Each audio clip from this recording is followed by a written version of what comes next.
ভাই এই মৌমাছির কামড়ে আমরা থাকতে পারতেছি না, আমরা বেঁচে না থেকে চল মরে যাই। হ্যাঁ ভাই চল তাহলে।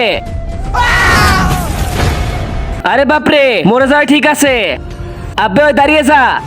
আরে তোমরা সবাই নদীতে ঝাঁপ দিয়ে মরতেছো কিসের জন্য?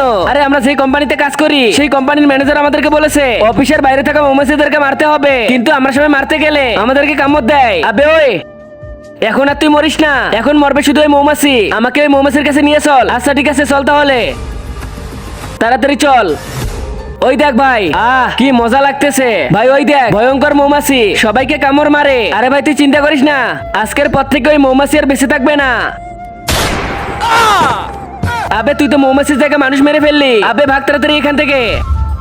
আরে ভাই ওই মৌমাছিটা কোথায় গেল? ভাই ভাই ওই দেখ সামনে বসে আছে। আরে এখানে বসে আছে ভাই, তুই এখানে থাক, আমি একটু আসতেছি।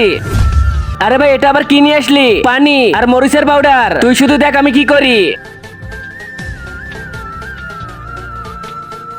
আমি এই পানিটাই মৌমাছির উপরে ফেলবো। এর শরীর এতটাই জ্বলবে যে এই মৌমাছিটাই বাগানে আসার চেষ্টাও করবে না। আরে মরিচের পানি ভাগা লাগবে। তারপর কি হয়েছিল দেখার আগে তুমি যদি মহান আল্লাহকে ভালোবেসে থাকো তাহলে ভিডিওতে লাইক দিয়ে এই সাদা কালার সাবস্ক্রাইব বাটনটা চাপ দিয়ে সাবস্ক্রাইব করে দাও। আর যদি তুমি লাইক সাবস্ক্রাইব না করো তাহলে আমি ভেবে নিব যে তুমি মহান আল্লাহকে ভালোবাসো না। আর কমেন্ট বক্সে বলে যাও আল্লাহু আকবার। কি মজা, মৌমাছি এর থেকে চলে গেছে, আমরা শান্তিতে কাজ করতে পারবো। আরে ভাই ও তো ভাগে নাই। আরে কি বলিস তুই? ওই দেখ দলবল নিয়ে আবারও চলে এসেছে। আরে ভাই এইটাই সেই লোক, হামলা করো। আবে এত পুরো দলবল নিয়ে এসেছে, তাড়াতাড়ি পালা, না হলে আমরা শেষ।